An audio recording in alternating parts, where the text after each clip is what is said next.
In this video, I'm going to show you how to add a search bar in Adalo. First, go to the screen where your list is located and make sure the list is ready.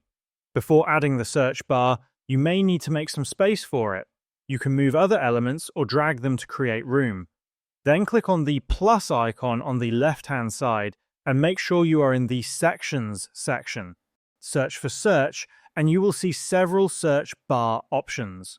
Some search bars are pre-attached to other elements like lists, while others have check options. If you click on Show More, you will see additional options. Choose the search bar that fits your layout and drag it onto your screen.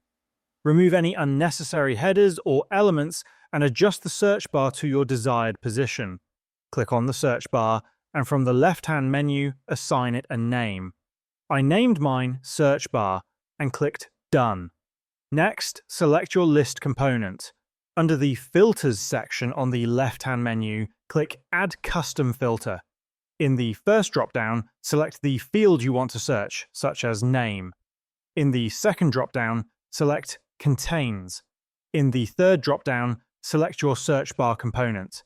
This ensures that the list displays only the items matching what the user types in the search bar.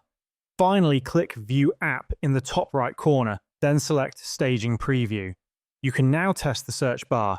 For example, typing the name of a book such as June. It will show only that book, and all other items will be hidden. This setup allows the search bar to work dynamically with your list. And this is how you can add a search bar in Adalo.